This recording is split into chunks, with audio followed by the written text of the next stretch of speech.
Hello, everybody. This is Storytime with Vincenzo. For everyone that has been following me, this is a continuation of the story of my ferry trip from hell. That was back in from Barcelona. We took an overnight ferry into Morocco. The destination port was Tanger Med. That was about 3 weeks ago now. Today is July 21st. I'm back in Florence picking up my daughter Stefania from her study abroad, and we're going to start traveling as a family tomorrow. I contemplated on making this video just because there's no photos or videos involved with it. It all has to be a description. And if you have not seen the video I did about the GNV ferry service we had, which was a nightmare, I'll put the link in the description box. Watch that after this, and it'll kind of put it all in a whole. There's a couple of things I just need to say factual before we get there. So obviously this is an hour before we get to Tanger Med. We're still on the ferry. This is where the story starts. I need to describe this device to you. This has a big play in it. I use this on my motorcycle trips. Some of you may know what it is. It basically is a satellite GPS communicator. So when I was on my motorcycle trip, if I toggled this on and something happened, I hit SOS, this would go up to a satellite, triangulate my position, and anywhere in the world, according to the website, you do pay a service fee monthly, and you also have to buy the device, which runs about $400 in today's market. They'll come get you, but I can also text directly. There's a text panel in here that scrolls, and I could text directly to the satellite to any cell phone in the world, and it bypasses all cell towers. All this is an important part of the story I'm about ready to tell you. And another way I can do this, that this does Bluetooth to my cell phone, and my cell phone has an app. So all I do is I turn my cell phone on, I go to the app, and I text like any other texting device or method would be, and it Bluetooths to this, and this goes up to the satellite. So somebody may ask, well, why do you do that? Don't just use your cell phone directly. Well, my cell phone is a Samsung. It's a great phone. It's not unlocked, so I can't add a hard chipped SIM nor an eSIM to it. So communicating other than being in a Wi-Fi environment like at the hotel, I'm dead in the water with my cell phone unless I have this to communicate with. And the other thing, while I was on the ship, doesn't matter. It can be anywhere in the world. The middle of the Sahara, the middle of the Pacific Ocean. I can send text. I can send and receive messages anywhere in the world with this. Okay, tuck that back in the back of your head. So we're an hour out, or an hour before we get back. If you watched the video before, it was a nightmare. All we hear on the PA, an hour or two before we get into port, in Italian, all I can decipher was something to the effect of, the authorities are on level 7 asking for information. And I try to piece it together, and with all the chaos that I experienced, with security and that guy that was trying to fight me and all this other stuff, I thought, if there's an issue on level 7 and they're asking for information, I'm staying away from level 7. I'm not going down there. And we all agreed to it. Me, my Uncle Douglas, and my daughter Olivia said, something's going on level 7. So we didn't go. We're coming in, we're minutes to come in, and everyone starts coming out of the room with their little cubby holes, little catacombs, where all these people were at, started flooding the stairwell. And we heard something about level 5 and level 3. If you have a car, if you don't have a car, if you have a car and a giraffe, if you got here on a zebra, it was all these weird ways of conveyances. If you got on this boat on this type of scenario, this is where you need to go. I think, I don't have any of that. I don't have a zebra. I don't have a car. So we kept hearing level 3. And we're back up on level 9 or something. I can't remember. So we see one stairwell, and my daughter Olivia says, Dad, let's take that stairwell. And I said, no, let's stay together. We get to the main stairwell, which on their website looks like something, from Caribbean Cruise Line, which is a big, magnificent, staircase. No, it's all rickety, and people are sleeping on it, sitting on it. You can't even get down. So at one point, we're looking down, and I was like, how are we even going to get down to any further level? This is all congested. This thing was nuts. And I'm going to tell you right now, the debarkation to get all these people and vehicles off a ferry. Now we're docked. Now we're hard docked. To get everybody off this ferry and onto dry land, compared to the movie Titanic, in the scene where the Titanic is actually sinking and they're putting people on lifeboats, the Titanic was more organized and orderly in that environment and in that setting than it was just simply getting passengers off this ferry. I'm telling you, man, that this ferry was so chaotic and crazy, it was at the degree of being dangerous. Okay?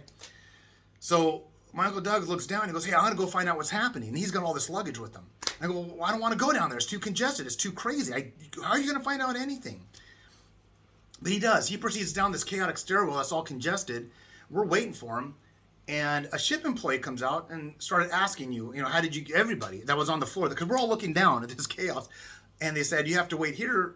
You have to go down there and tell them what car you're in. I go, I don't have a car. We don't have a car. He goes, oh, you're supposed to be on level 3. I go, I can't get down to level 3. And he goes, use that other staircase. So everyone, there was maybe only 6 of us. And they started pushing us towards the other staircase. And I get separated from my Uncle Doug. So we wind down. I kept telling him, my uncle's down there. My uncle, no, he'll find you. He doesn't have a car either. They'll tell him level 3. Find him in level 3. So we get down to level 3 and we open it up. And all these cars at one point, they were all uniform and perpendicular or parallel. They're all parallel to each other, very orderly when we left. When I got down there, these cars and trucks were all they're all trying to jockey to get out. It was chaos. Like, oh my God, and we're gonna get hit. And there was a guy in a fluorescent vest, and he goes, go to your car. I said, I don't have a car. We don't have a zebra, we don't have a giraffe, we have feet. I want off. So he started telling, get off the boat. So we start leaving, and nobody's off the boat yet, except for Colonel Kurtz. If you know what that came from, then you could put it in the description box. Colonel Kurtz got off the boat. So we started walking off, and I'm looking around, and nobody's getting off the boat. Everyone's looking at us, and I thought, this isn't right. My passport's not stamped. That's foreign soil, and there's 2 uniformed cops standing right there. And I kept telling everyone, where's my uncle? Where's my uncle? Now, meanwhile, while we're getting pushed off the boat on level 3, my Uncle Doug goes back up to like level 7, where we were at 7 or 8.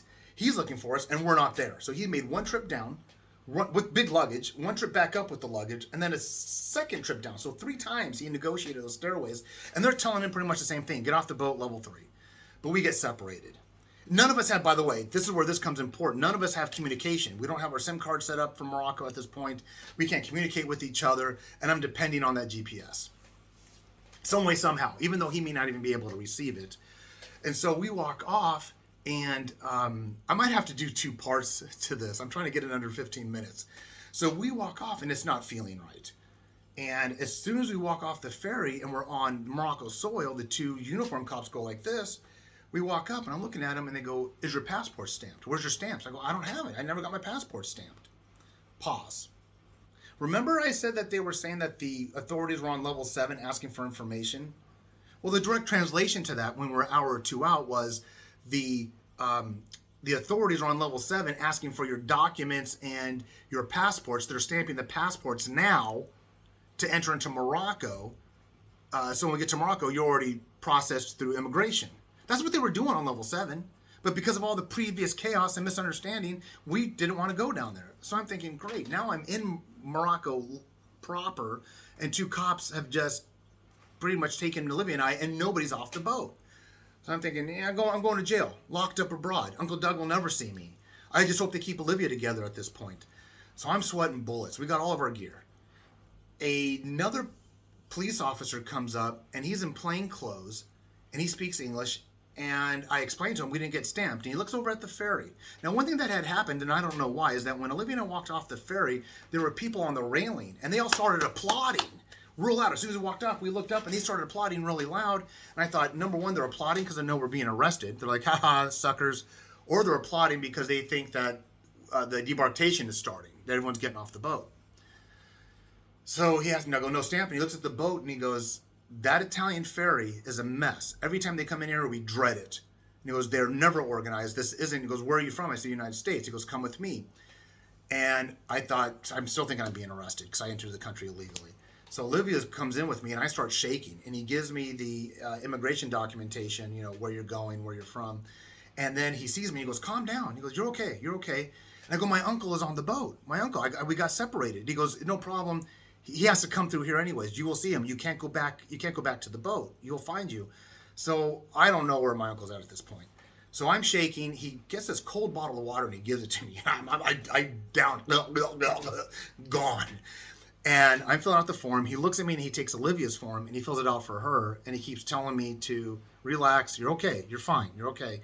He stamps our passports. He gives Olivia a bottle of water, which I think I drank. And I probably grabbed it and guzzled it. And he walks us to the bus. He goes, you have to go right from my office to the bus. Do not leave the bus. So we get on the bus, and there's nobody on the bus. Maybe two other people. It's a bus like the ones at our airports that have seating on either end, but the middle is where people put their luggage. So I'm looking around, and I'm thinking, how come nobody else is coming on the bus? So I'm looking around, and I go, Olivia, do you have any connectivity? And I had gotten her an eSIM card. That's another story.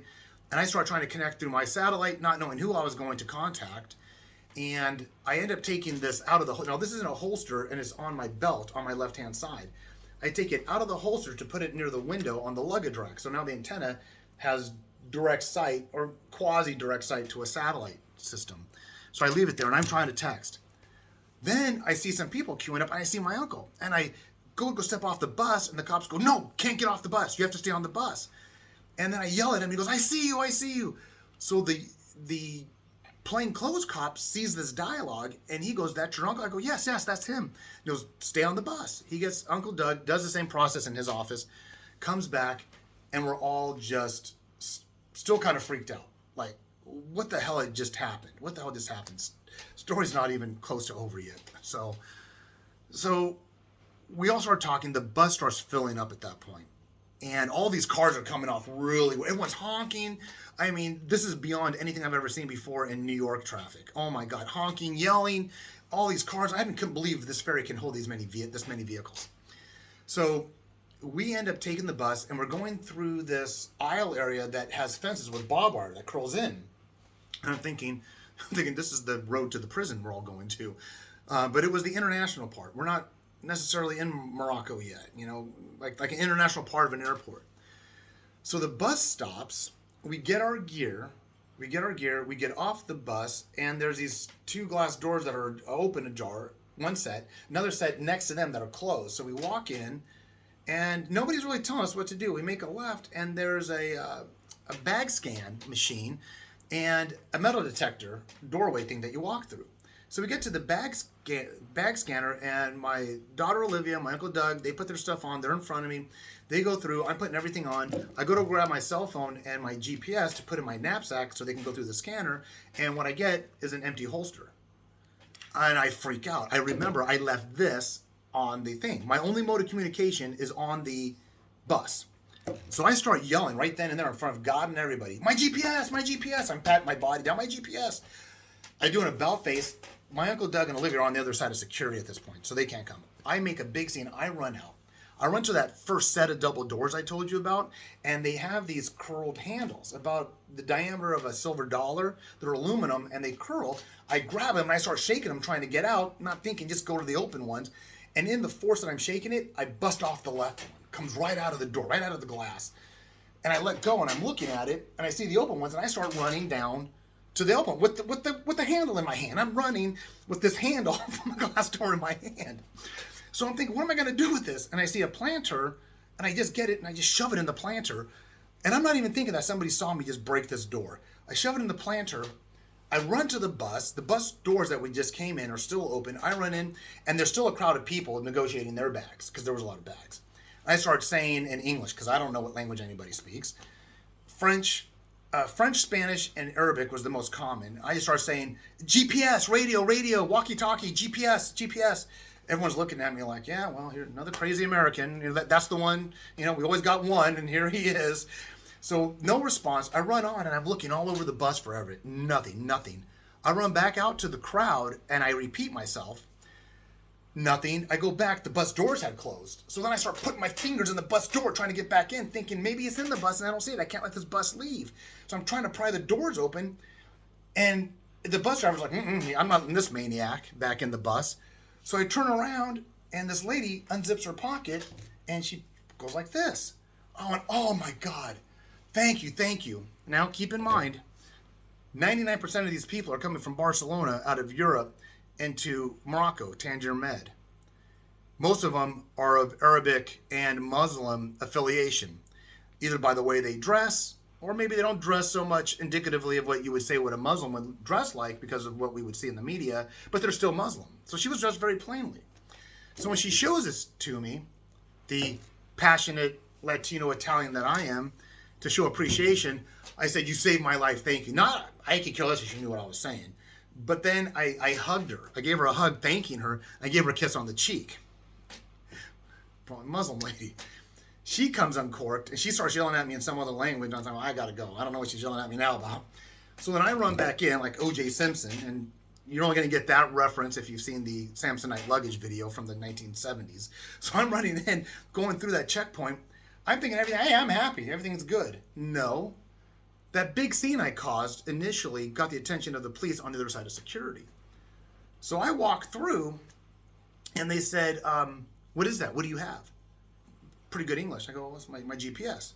He goes, why did you bring a GPS into Morocco? Now here's a side note. I know a little bit because, videos and traveling, that foreign countries generally don't like you having a GPS without a reason, because this communication device can send and receive information and bypass all the infrastructure of that country. Doesn't use cell towers. They don't know what I'm sending and receiving. They would never know. So they questioned me. And I've seen videos where motorcyclists traveling through different countries have had their GPSs confiscated. And I go, and he goes, why don't you use your cell phone? You don't have a cell phone? I go, yeah, I have a cell phone right here. He goes, what's wrong with your cell phone? I go, literally, my cell phone does not have a SIM. I cannot communicate with my wife. I communicate with this. He said, show me. And as I go open it up to show him the scroll pattern on how I send and receive, the lady that I hugged and kissed comes barely, bypasses everybody. She runs right through security, right through the x-ray machine, the x-ray walkthrough, and she starts yelling at him and me. And he's looking at her, looking at me. I think she's speaking a little of Spanish, and she says something to the effect of, and this is like the second time I'm thinking I'm either going to jail or getting something confiscated when this cop's questioning me. I thought I was going to jail on the ferry. Thought I was going to jail when I stepped off the ferry without a passport endorsement. And now I'm thinking they think I'm a spy, and I'm going to jail again. So the cop is looking at the lady and kind of dismissing her, but she's very animated, pointing to me and pointing to this. And somewhere along the lines, she says something in broken English about, I was doing you a favor, you shouldn't have hugged and kissed me, to me. Then she's yelling at the cop, and the cop's kind of blowing her off. And then they tell her to go back, to leave, to go back through security.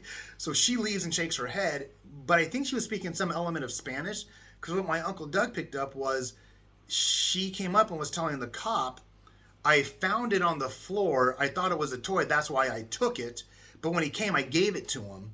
And what we kind of surmised from that was that she was upset that I hugged and kissed her because that was too extreme to say thank you. But she also was trying to clear her name, that she didn't steal it from me, as if I was going to the cop saying that lady stole it.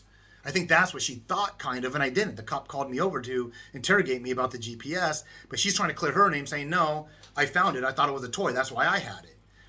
So we get done with that portion, and at this point, I'm done. I'm freaked out. I'm tapped out. So then we meander, and it gets really kind of quiet, and we're like, well, where do we go now? And so we get into a taxi. If we find a taxi, we get into a taxi. I totally check out. I'm just like in the back. I'm just in the back of the taxi with my head down thinking, get me into a hotel room.